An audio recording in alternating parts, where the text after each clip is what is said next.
மனுஷன் எல்லாரும் பல்சையும் பிடிச்சிட்டான். இன்னும் என்னென்ன ஆட்டம் ஆட போறானோ. சம்மர் வந்தாச்சு. What's your plan for this holiday? எங்க கிட்ட விட்டுருங்க, நாங்க பாத்துக்கிறோம்.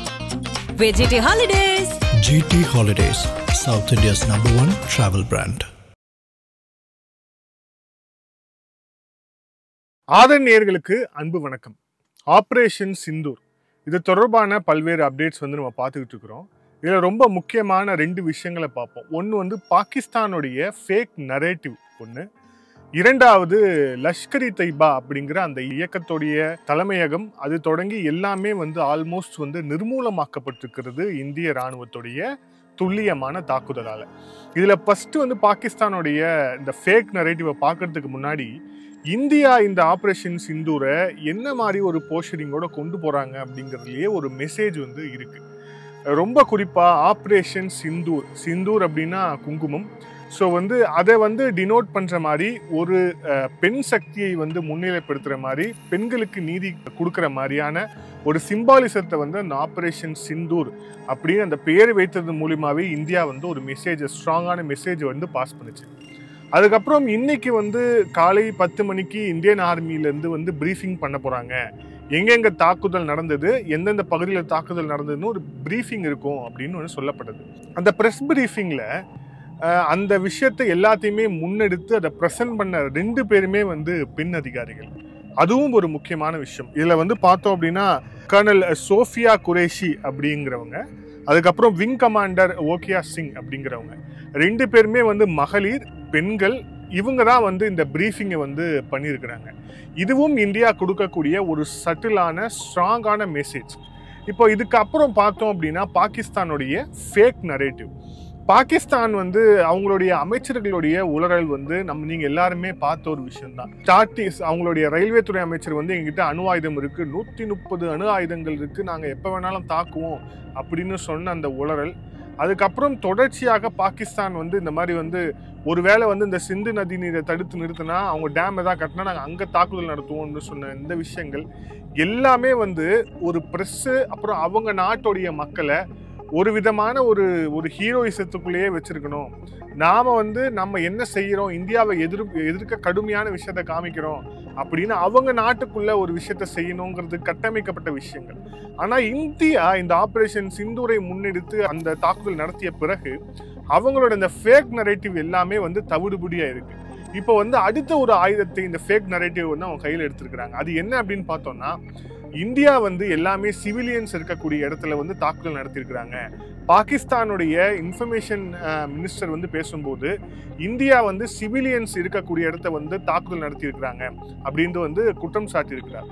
அந்த குற்றச்சாட்டுக்குரிய அடிப்படை இருக்கா அப்படின்னு பார்த்தோம் அப்படின்னா அதுக்கான அடிப்படை 1% கூட இல்லை அப்படிங்கிறத நம்மளுடைய இந்தியன் ஆர்மி ப்ரீஃபிங்லேருந்தே நம்ம தெரிஞ்சுக்க முடியும். ஏன்னா தாக்குதலுக்கு உட்படுத்தப்பட்ட அந்த 9 டார்கெட்ஸ் எல்லாமே வந்து தீவிரவாதிகள், அவங்களுடைய முகமைகள், அவங்க வந்து பயிற்சி செய்யக்கூடிய இடம். குறிப்பாக 3 தீவிரவாதி இயக்கங்கள், லஷ்கர் இ தொய்பா, ஹிஜ்புல் முஜாஹிதீன், அதுக்கப்புறம் வந்து ஜெய்ஷ் இ முகமது. ஸோ இந்த 3 தீவிரவாதி இயக்கங்களுடைய தலைமையகங்கள், அவங்களுடைய அந்த டெரர் இன்ஃப்ராஸ்ட்ரக்சர் வந்து நிர்மூலமாக்கப்பட்டிருக்கிறது இந்திய இராணுவத்துடைய தாக்குதலில். ஸோ இந்தியாவோட டார்கெட்ஸ் ரொம்ப தெளிவான டார்கெட்ஸ், எதுவுமே சிவிலியன் டார்கெட்ஸாக இருக்கிறதுக்கான வாய்ப்பு இல்லை அப்படிங்கிறது இந்தியன் ஆர்மி ப்ரீஃபிங்லேருந்து சொல்லப்பட்டிருக்கு.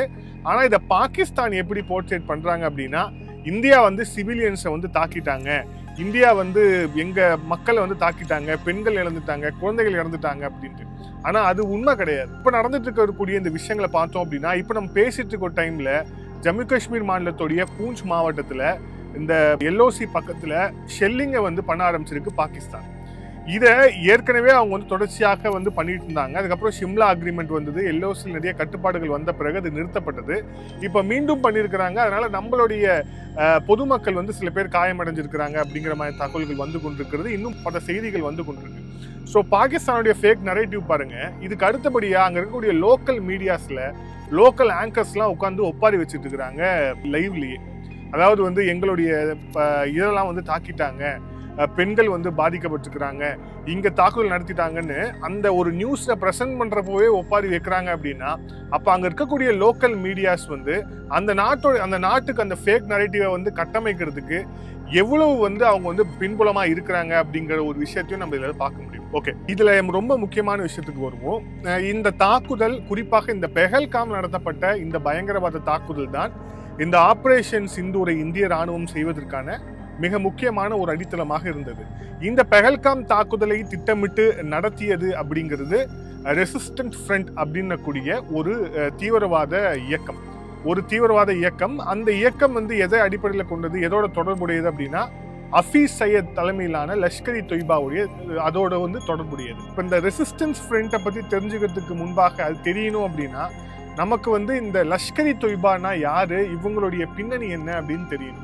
ஏன்னா நிறைய பேர் இந்த தாக்குதலுக்குடைய பின்னணி என்ன அப்படின்னு கேட்டுட்டு இருக்கும்போது அந்த தாக்குதலுடைய ஊற்றுக்கண்ணே இந்த லஷ்கர் இ தொய்பா அப்படிங்கிற இந்த இயக்கத்தை குறிவைத்து தான் வந்து நடத்தப்பட்டிருக்கிறது. இந்த இயக்கம் செய்த ஒரு தாக்குதலின் விளைவாகத்தான் பாகிஸ்தான் இப்போ இவ்வளோ பெரிய ஒரு விஷயத்த வந்து சந்திச்சிட்டு இருக்கிறாங்க. முக்கியமான ஏர்போர்ட்ஸ் எல்லாமே முடக்கப்பட்டிருக்கிறது, இஸ்லாமாபாத்ல வந்து நெருக்கடி நிலை வந்து அமல் செய்யப்பட்டிருக்கிறது, உள்ளிட்ட எல்லா விஷயங்களும் நடந்துட்டு இருக்கு. இந்த இயக்கம் வந்து 1985 வந்து தொடங்கப்பட்ட ஒரு இயக்கம். இது வந்து அல்-கொய்தா தலைவர் ஒசாமா பின் லேடனுடைய அவருடைய ஃபண்டிங்ல வந்து உருவான ஒரு இயக்கம். இந்த இயக்கத்துடைய அடிப்படை என்ன அப்படின்னு பார்த்தோம் அப்படின்னா, சோவியத் ஆப்கானிஸ்தான்ல இருக்கும்போது அங்க வந்து லஷ்கர் இ தொய்பா அப்படிங்கிற அந்த பேர்ல இயங்க இந்த இயக்கம் வந்து தொடர்ச்சியாக வந்து அங்க வந்து தாக்குதலை வந்து ஒசாமா பின் லேடனுக்கு ஆதரவாக நடத்தக்கூடிய ஒரு இயக்கமாக இது வந்து இருந்தது. அதுக்கப்புறம் வந்து சோவியத் வந்து ஆப்கானிஸ்தான்ல இருந்து நகர்ந்ததுக்கு அப்புறம் ஆப்கானிஸ்தான்ல அப்புறம் அமெரிக்காவும் வந்து ஒரு கடத்துக்கு மேல நகர்ந்தாங்க. அதுக்கப்புறம் இந்த இயக்கம் எதுக்காக தோன்றப்பட்டதோ அந்த டார்கெட்டை மாறுறாங்க. என்ன டார்கெட்டுக்கு மாறினாங்க அப்படின்னா, இனிமே நம்மளுடைய இலக்கு இந்தியா, காஷ்மீரை புதிதாக பாகிஸ்தான் கூட வந்து இணைக்க வேண்டும், காஷ்மீர் நம்மளுடைய மாநிலம், நம்மளுடைய இடம் அப்படின்னு சொல்லிட்டு அந்த ஒரு இலக்கை நோக்கி இந்த இயக்கம் வந்து நகருது. ஸோ ஹஃபீஸ் சையத் தலைமையிலான அந்த இயக்கம் வந்து அப்பையிலேருந்து அந்த முடிவெடுத்து அவங்க வந்து நகர்றாங்க. ஸோ இதுக்கப்புறம் தான் இந்தியாவுக்கு எதிரான தாக்குதல் அப்படிங்கிறது, இந்தியாவுக்கு எதிரான திட்டமிடல் அப்படிங்கிறது தொடர்ச்சியாக இந்த இயக்கத்தால் முன்னெடுக்கப்படுது. இதில் ரொம்ப முக்கியமான விஷயம் அப்படின்னு பார்த்தோன்னா 1993 ஆண்டு தான் வந்து இந்த லஷ்கர் இ தொய்பா அப்படிங்கிற அந்த இயக்கத்துடைய பிரசன்ஸ் வந்து காஷ்மீரில் வந்து வருது. அதுக்கு முன்பாகலேருந்து அவங்க வந்து ஆப்கானிஸ்தானில் வந்து பிஸியாக இருக்கிறாங்க. ஏன்னா இவங்களுக்கான அந்த திட்டமிடல் அப்படிங்கிறத தாண்டி இவங்க வந்து ஒரு ஏவல் நாய்கள், யார் வந்து ஏவுறாங்களோ அவங்கள போய் கடிக்கிறது தான் இவங்களுடைய வேலை. ஸோ வந்து ஒரு கட்டத்தில் வந்து இந்த ஆப்கானிஸ்தான் ப்ராஜெக்ட் போனதுக்கப்புறம் அவங்க ஒரு கையில் ஒரு புது ப்ராஜெக்ட் எடுக்கிறாங்க. அந்த ப்ராஜெக்ட் பேர் தான் காஷ்மீர்.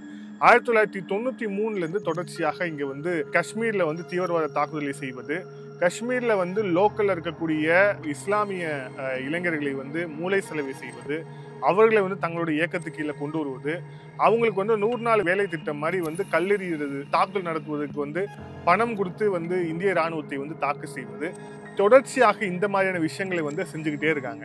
இதில் ரொம்ப முக்கியமான விஷயம் அப்படின்னா இவங்க வந்து ஒரு மத அடிப்படைவாத ஒரு அமைப்பு. அவங்களுடைய மதத்தை வந்து அதை வந்து தூக்கி பிடிக்கணும் அப்படிங்கிற அந்த ஒரு நோக்கத்தோட, அதே மாதிரி அதுக்கு எதிராக இருக்கக்கூடிய ஆன்டி ஹிந்து, ஆன்டி சோவியத், அப்புறம் வந்து தொடர்ச்சியாக இந்த மாதிரி விஷயங்களை வந்து முன்னெடுக்கக்கூடிய அமைப்பு தான் இந்த லஷ்கர் இ தொய்பா. இதில் ரொம்ப முக்கியமாக அவங்க செஞ்சுருக்கக்கூடிய அட்டாக்ஸை பார்ப்போம். ஏன்னா இவங்க வந்து வெறும் பெல்காமில் மட்டும்தான் பண்ணியிருக்காங்களா, இதுக்கு முன்னாடி அவங்க எதுவுமே பண்ணது இல்லையா அப்படிங்கிற ஒரு கேள்வி இருக்குது.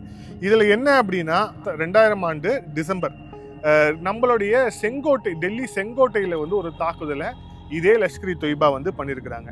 அதுக்கப்புறம் 2001 டிசம்பர், இது நம்ம எல்லாருக்குமே தெரிஞ்சது, நம்மளுடைய பார்லிமெண்ட் அட்டாக். அதாவது இந்திய ஜனநாயகத்துடைய ஒரு உயிர் நாடியாக, ஒரு கோவிலாக வந்து எல்லாருமே கருதக்கூடிய பார்லிமெண்ட்ல இந்த பயங்கரவாதிகள் புகுந்து தாக்குதல் நடத்திய ஆண்டு 2001 டிசம்பர். அதுக்கப்புறம் பார்த்தோம் அப்படின்னா 2005 அப்புறம் டெல்லியில வந்து தாக்குதல் நடத்தினாங்க இதே குரூப். 2006 ஜூலை மாதம் மும்பையில் வந்து ரயிலில் வந்து தாக்குதல் நடத்தினாங்க. இப்போ பாகிஸ்தான் வந்து நம்மளை குற்றம் சாட்டுறாங்க இல்லையா, சிவிலியன்ஸை டார்கெட் பண்ணுறாங்கன்னு. இந்த பாகிஸ்தான் பொத்தி வளர்த்த இந்த லஷ்கர் இ தொய்பா அப்படிங்கிற இந்த இயக்கம் வந்து தொடர்ச்சியாக டார்கெட் பண்ணதே சிவிலியன்ஸ் தான். ஒரு ஓடும் ட்ரெயின்ல போய் பாம்பு வைக்கிறாங்க அப்படின்னா இவங்களுடைய எண்ணம் அப்படிங்கிறது சிவிலியன்ஸை டார்கெட் பண்ணணும் அப்படிங்கிறத தாண்டி என்னவா இருக்க முடியும்? இதை 2007 வந்து நம்மளுடைய ஹைதராபாத்ல வந்து தாக்குதல் நடத்துறதும் இதே அமைப்பு தான். அப்புறம் 2008 நவம்பர் மாதம் மும்பை அட்டாக், நம்மளுடைய தாஜ் ஹோட்டல் நடந்த அந்த அட்டாக் வந்து எல்லாருக்குமே தெரியும். அந்த அட்டாக்குடைய மூலையாகவும் இருந்ததும் இதே அமைப்பு தான். ஸோ வந்து இப்போ கடைசியாக பார்த்தோம் அப்படின்னா நம்மளுடைய ஏப்ரல் 2025 பெஹல்காம்ல இதே பயங்கரவாத இயக்கம் தான் தாக்குதல் நடத்தியிருக்கிறது. இந்த எல்லா தாக்குதலுக்கு பின்னணியிலும் இருப்பது, மூளையாக இருப்பது ஹஃபீஸ் சையத் என்ற அந்த தீவிரவாதி தலைமையில தான் இந்த லஷ்கரி தொய்பா அப்படிங்கிற இந்த அமைப்பு வந்து செயல்பட்டு வருது. ரொம்ப ரீசெண்டா பார்க்கும் அப்படின்னா ஒரு மாசம் முன்னாடி இந்த லஷ்கரி தொய்பாவுடைய இந்த ஹஃபீஸ் சையத் அவரை நோக்கி வந்து ஒரு மர்ம நபர்கள் தாக்குதல் நடத்தினாங்க. மர்ம நபர்களை தாக்குதல் நடத்தின போதே வந்து பாகிஸ்தானுக்குள்ளேயே புகுந்து மர்ம நபர்கள் ஹஃபீஸ் சையத்தை நோக்கி தாக்குதல் நடத்தினாங்க. அதுல அந்த குறிப்பாக அதிர்ஷ்டவசமாக வந்து ஹஃபீஸ் சையத் வந்து அந்த தாக்குதல் வந்து தப்பிச்சிட்டாரு. ஆனா வந்து அவருடைய தம்பி வந்து அந்த தாக்குதலில் வந்து மரணம் அடைஞ்சார்.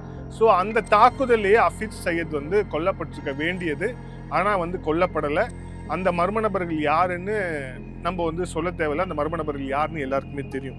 ஸோ இப்போ இந்த மாதிரியான ஒரு விஷயங்கள் நடந்துட்டு இருக்க போது தான் இந்த பெல்காம் தாக்குதல் நடந்தது. அதை ஒட்டி வந்து இப்போ வந்து ரிட்டாலியேஷன் ஆப்ரேஷன் சிந்தூர் நடந்திருக்கிறது.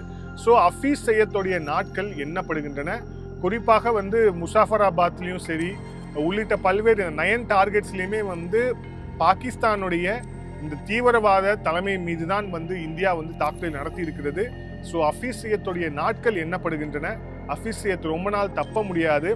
இதில் வந்து இந்த ஹஃபீஸ் சையத் ஏற்கனவே இருந்த பகுதியில் இருந்து ஹஃபீஸ் சையதை வந்து பாகிஸ்தான் அரசு, குறிப்பாக பாகிஸ்தானுடைய உளவு அமைப்பான ISI ஹஃபீஸ் சையத்தை இன்னொரு பாதுகாப்பான இடத்துக்கு வந்து மூவ் பண்ணியிருக்கிறாங்க. ஹஃபீஸ் சையதோட இயக்கம் வந்து தீவிரவாத இயக்கம். அது வந்து தடை செய்யப்பட்ட பிறகு பாகிஸ்தானும் வந்து 2002 வந்து நாங்களும் வந்து தடை பண்றோம் அப்படின்னு சொல்லிட்டு ஹஃபீஸ் சையதோட இயக்கத்தை வந்து தடை செஞ்சாங்க. ஆனா தடை செஞ்சாலும் கூட அவர் வந்து கைது செய்யப்பட்டாரா அப்படின்னா, கைது செஞ்சு பங்களால வச்சு அவர் வந்து பாதுகாத்ததும் இதே பாகிஸ்தான் வந்து அரசு தான். இப்ப இந்தியா தன்னுடைய தாக்குதலை வந்து தீவிரப்படுத்திய பிறகு, குறிப்பாக அந்த மர்ம நபர்கள் தாக்குதல் நடத்திய பிறகு ஹஃபீஸ் சையத்தை பாதுகாப்பான ஒரு இடத்துக்கு வந்து மாத்துறாங்க.